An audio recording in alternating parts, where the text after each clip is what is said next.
Kaixo guztioi, gaurko bideoan ikusiko dugu bentzenoa. Bentzenoa konposatu organiko berezia da, eta beraz bere izen propioa dauka. Eta horregatik pentsatu dut, bideo bat egitea bakarrik bentzenorako. Ikasi behar dugun lehenengo gauza da bentzenoa nola adierazten dugun. Orduan, 3 forma hauek posibleak dira bentzenoa adierazteko. 3 dira bentzeno. Gertatzen da lehenengoa aukera garatua dela, bigarrena pizka laburtuta eta hirugarrena laburtuagoa. Orduan, lehenengo aukeran fijatzen bagara, bat jartzen duen aukeran, ikusten dugu zer den bentzenoa hobeto. 6 karbonoetako ziklo, da ziklohexano bat, 3 lotura bikoitzekin. Baina 3 lotura bikoitz horiek beti izan behar dute beste lotura bakun bat erdian. Hau da, lotura bikoitzak ez daude inoiz jarraian. Zein karbonoen artean berdin zaigu, baina 3 lotura bikoitz horiek jarraian ez beti lotura bakun bat erdian. Eta gero jartzen ditugu, beti bezala karbonoak 4 lotura izan behar ditu dela kontutan hartuz, falta zaizkigun loturetarako hidrogenoak jartzen ditugu. Orduan, lehenengo aukeran, ondo ikus daiteke zer den bentzenoa. Bigarren aukeran, nik ikusiko dela gehien erabiltzen dudana, hor ikusten da loturen errepresentazioa. Zergatik errepresentatu dezakegun nolan? Karbonoa, jakinda karbonoak beti erpinetan daudela, beste guztia badakigu hidrogenoa dela, falta diren loturak beti hidrogenoak dira, eta orduan laburtu dezakeguela. Eta hirugarrena da adierazteko lotura hirukoitz horiek edozein lekutan egon daitezkela, baina beti esan duguna lotura bakun bat erditik. Hau da, bigarren aukeran gertatzen da, benetan beste aukera dagoela bentzenoa adierazteko. Hau da, horrela jartzen badugu, bigarren aukeran bezala, beste aukera, hau da. Beraz, hirugarren aukeran adierazten dena da, bigarren ataleko bi aukera horiek. Orduan, horregatik bentzenoa baita ere zirkulo horrekin errepresentatzea, ondo dago. Hori bakarri da, hori 3 lotura bikoitz daudela, adieraztea, edozein karbonotan egon daitezkela, baina beste lotura bakun bat erditik. Kasu honetan, zikloetan bezala. Imaginatu, radikal bat jartzen diogula bentzenoari. Horrela da bentzeno, eta jartzen diote radikal bat bakarrik. Zein izango da nire lehenengo karbonoa? Hori, radikala daukana. Gogoratu hemen teoria berdina jarraitzen duela izaten, radikalak egongo dira karbono zenbakirik basuenetan. Hau da, kasu honetan metiloa baldin badaukagu, hori izango da gure lehenengo karbonoa. Gauza garrantzitsu bat, guk ikusiko dugun mailan, bentzenoa beti izango da kate nagusia. Orduan, zenbakitu behar ditugu beti bentzenoaren karbonoan, 6 karbono horiek. Bentzenoan dauden 6 karbonoak. Kasu honetan, zenbakitzen badut bentzenoa, nire lehenengo karbonoa izango da hori, metiloarena. Bi aukera, edo eskumarantz, edo eskerrerantz zikloak direlako. Kasu honetan, berdin zaigu, metiloa bakarri daukagulako, hau da, erradikal bakarra daukagulako. Baina imaginatu bi erradikal dauzkagula.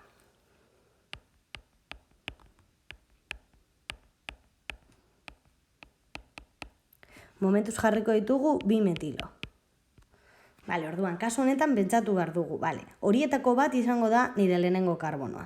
Berdin zaigu zein, biak erradikal berdina daukatelako, biak metiloak. Baina planteatu behar dugun lehenengo gauza da, lehenengo karbonoa esartzen badut karbono honi, bat zenbakia esartzen badiot honi, norantz mugituko naiz zikloan bigarren karbonoa jartzeko. Eskumarantz ala eskerrerantz. Horretarako bai fijatu behar garela beste metiloan edo beste radikalean. Nondik aurkitzen dut lehenago metiloa. Eskumarantz banoa ala eskerrerantz. Eskumarantz banoa metiloa egongo da 3. karbonoan.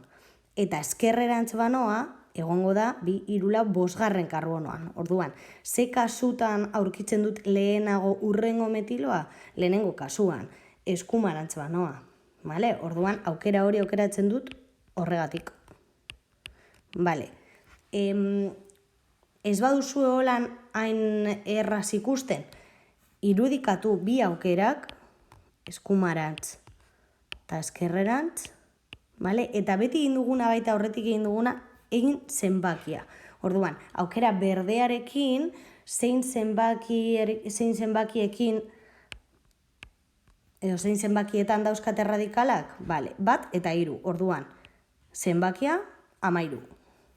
Aukera gorriarekin, ze zenbaki sortzen dut? 15. Orduan, zein da basuena? 13. Vale, pues hori da nire aukera. Vale? Izendatu behar dit, karbonoak zenbakitu behar dudan modua. Vale. Orduan, bauzkagu, karbonoak ja zenbakituta. Orain, izena. Vale. Hemen, ez da ezer aldatzen, vale? Ordena jarraitzen du berdina izaten. Aldatzen den gauza bakarra da, bentzenoa deitu behar diogula kate nagusiari. Vale? Orduan, kasu honetan, zer daukagu? 2 metilo, 2 erradikal. Erradikalak gogoratu beti aipatzen ditugula izenaren hasieran. Beraz, eta, beti noski adieraziz zein karbonotan dauden. Orduan, kasu honetan, 1, 3, 2 direnez di aurrizkia, di metil, bentzenoa. Vale? Kasu honetan, bentzenoa da nire kate nagusia eta badauzkat 2 erradikalak, hori guztia badago adierazita izen horretan. Vale? Orduan, bentzenoetan, zer da zaiena? Ondo zenbakitzea. Beste aukera bat. Ez dena igualain erraza. Vale? 2 erradikal baita ere jarriko ditugu, vale? Baina izango dira ezberdinak.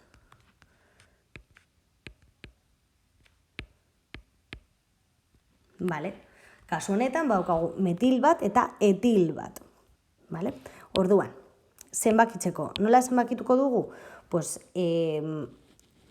aipatu behar dugu. Lehenengo zein den, lehenengo karbonoa, eta hemen ja zalantzak, zergatik. Lehen, 2 metilo geneuzkanez, pues hor erraza. Berdin zaigu, 2 metiloak direlako. Kasu honetan, ez dira radikal berdinak. Orduan, zeinek hartzen du garrantzi gehiago? Edo zein dauka lehentasuna lehenengo karbonoa izateko? Bale, pues beti alfabetikoki. Hau da, alfabetikoki zein doa lehenengo? Etil ala metil? Etil. Bale, pues hori izango da nire lehenengo karbonoa. 1. Vale, orduan, berdin zaigunez, 2 erradikal daude, alfabetikoki ordenatzen ditugu. Eta lehenengo karbonoa izango da, pues, kasu honetan, etil. E doalako, M aurretik. Vale, eta gero, bestea, lehen egin dugun moduan, eskumarantz bagoa edo gorantz bagoaz, 3. karbonoan aurkitzen dugu metiloa. Beherantz bagoaz aurkitzen dugu 5. karbonoan. Norantz orduan? Pues gorantz, zenbakitzeko karbonoak. Vale? Eta hemen berriro, beti bezala. Lehenengo erradikalak eta gero ja kate nagusia. Vale? Orduan, kasu honetan, hasiko gara baita ere alfabetikoki izendatzeko edo aipatzeko. Vale? Orduan, 1 etil, 3 metil, bentzenoa. Eta listo. Utzi dugu lehenengoa izendatu gabe. Vale, orduan, lehenengoan, honetan nago, Vale. Horretan, lehenengo karbonoa denez metiloarena eta bakarrik hori daukagu eta beti izango da metiloarena gure lehenengo karbonoa ez dugu izan behar lehenengo karbonoan dagoenik. Vale? Orduan, kasu honetan izango litzateke. Metil, bentzenoa. Eta bere izen propio izen berezia bauka baita ere, da bentzeno bat metilo batekin deitzen da toluenoa. Bai, bentzenoa da bera bakarrik eta metil bat erantzten badiogu toluenoa. Bale, eta aterako zaigun beste kasu bat. Azken honetan metiloa goian, etiloa hemen, vale? Eta jarriko diogu kasu honetan adibidez, beste metilo bat hemen. Vale. Zenbakitzeko zer da begiratu behar dugun lehenengo gauza da. Bi erradikal bakarri badaude, argi daukagu, bat izan behar da lehenengoa. Orduan, zein izango da? Pues alfabetikoki, vale. Karbono batetik hasten manaiz eta bestetik hasten manaiz, azkenean beti ordena berdina izango da, hau da, aurreko kasuan. Etiloa bat bada, metiloa dago hirugarrenean. Metiloa bada bat, etiloa dago hirugarrenean, beti bat hiru izango da hien arteko erlazioa. Vale? Baina kasu honetan ja bi baino gehiago daudenean, pentsatu behar dugu, beti pentsatzen duguna. Ze aukerarekin lortzen dugun zenbakitzaile basuenak. Vale? Orduan, pentsatu behar dugu. Lehenengo karbonoa goian dagoen metiloa baldin bada. Vale. Hori jartzen badugu lehenengo karbono bezala, eskuinerantz bagoaz aurkitzen dugu lehenago urrengo erradikala. Eta eskerrarantz bagoaz urrengo erradikala aurkitzen dugu beranduago. Orduan norantz joango gara eskumarantz. Vale? Aukera honekin argi dago eskumarantz joan bergarela. Vale. Baina izan daiteke baita ere lehenengo karbonoa beste metiloa. Hau. Kasu honetan norantz joan beharko ginateke eskerrerantz. Urrengo erradikala lehenago aurkitzeko, beti da irizpide berdina jarraitzen duguna. Vale, baina beste aukera bat dago baita ere. Eta da lehenengo karbonoa izatea etiloa daukan karbonoa.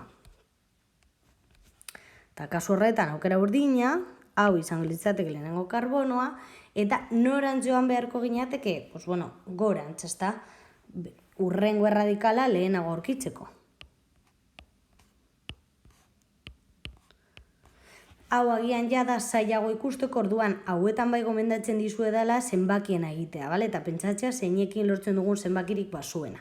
Orduan, lehenengoa, aukera berdea, bale? Ze zenbaki lortzen dugu? 1, 2 eta 5. Beti begiratuz, gogoratu, ze karbonotan dagoen zerbait, bale? Kasu honetan, erradikalak. Aukera gorriarekin lortzen dugu 1, 2, 4 zenbakia, 124. Ondo indut, ezta? Bai. Eta azkenik, aukera urdinarekin lortzen dugu 1, 3 eta 4 zenbakia, 124. Beraz, zein da aukerarik oberena? Bueno, oberena, ondo dagoena. Vale, pues beti zenbakirik basuena lortzen duena. Vale? Hori da beti aukerarik aukera ona, erabili behar duguna, ondo dagoena. Kasu honetan, 125, 124 eta 134 begiratzen baitugu, zenbakirik basuena da, aukera gorriarekin lortu duguna, 124, pues hori da, ondo dagoena eta erabili behar dudana.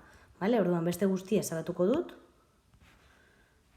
pizkat txikiago, vale? Eta utziko dut, eta utziko dut bakarrik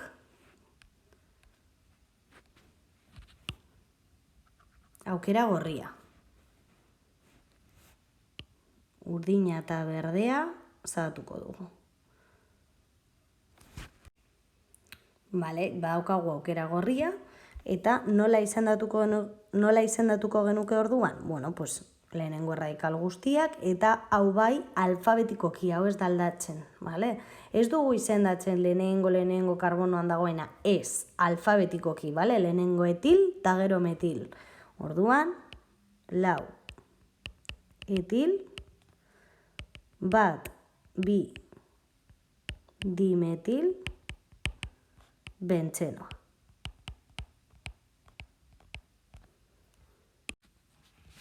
Bueno, geratzen zaiguna, bentzenoan bi erradikal daudenean, posizioak bereziki izenda ditzakegu, vale? Orduan, 3 posizio posible daude bi erradikalentzako, eta hemen dauzka guztiak, vale? Lehenengoa, bigarrena eta hirugarrena.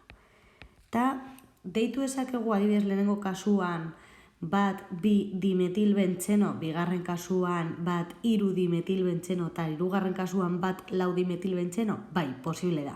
Vale? Aurreko adibidean egin dugun bezala. Baina, badaukate baita ere izen berezia.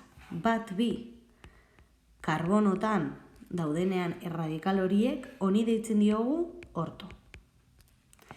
1-3 karbonotan daudenean erradikalak, honi deitzen diogu meta.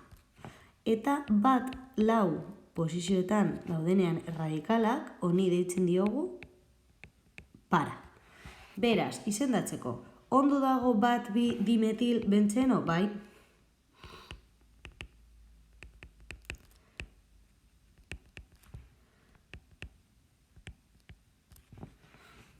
Oso ondo. Vale? Baina posible da baita ere, esatea orto dimetil bentzenoa.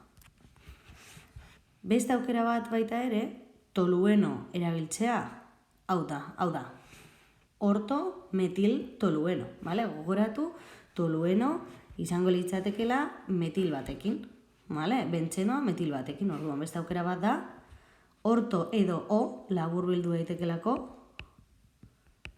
metil toluenoa. Baukagu tolueno eta gehitzen diogu orto posizioan beste metil bat. Vale? 3 aukera horiek posible dira. Vale, bigarrenean, gauza bera. 1-3 dimetil bentzeno ondo dago? Bai, primeran. Ondo dago. Vale? Baina, nola ditu esateko baita ere? Meta dimetil bentzenoa. Edo M metil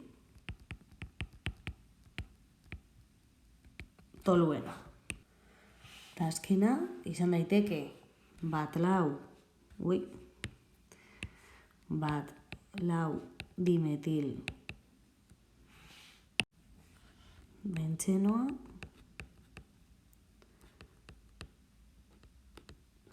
edo para dimetil bentzenoa edo P dimetil bentzenoa. Hau betikoa, zuek erabili nahi duzuena, baina galdetzen badugu formulatzeko, vale, 3 jakin behar dituzue. Bakarri jakitearekin 1-2 orto dela, 1-3 meta dela eta 1-4 para dela, listo. Jarriko ditut 2 adibide gehiago, eta honekin eta bentzenoarekin amaituko dugu. Bueno, hauetan 3 aukerak baita ere posible dira, vale? Lehenengo kasuan 1 etil, 3 metil bentzenoa, 1-3 karbonotan daudenez, hau da meta baita ere, orduan meta eta gero alfabetikoki meta, etil, metil bentzenoa. Edo aurreko kasuan bezala M etil toluenoa, guztia laburtuta. Vale? Bigarren kasuan. 1 metil, gogoratu hauek alfabetikoki, vale? Lehenengo karbonoa beti alfabetikoki lehenago doana. 1 metil, 2 propil bentzenoa, baita ere 1-2 bada orto deitzen da, orduan orto metil propil bentzenoa edo O propil tolueno. Posible da 3 hauek nahastea? Bai, osea, posible da esatea orto guztia jarraian propil toluenoa? Bai. Vale? Osea, que nahastu itzakezue. Edo O metil propil bentzenoa? Bai, posible da, vale? 3 aukera hauek dira, pues hori, adibideak orto, meta eta pararekin. Vale, pues honekin listo, amaitu dugu bentzenoarekin. Gero egia da, egingo ditugula gauza gehiago eta hor sartuko ditugula bentzenoaren beste kasu batzuk. Vale? Baina, printzipioz, bentzenoa ulertzeko honekin nahiko.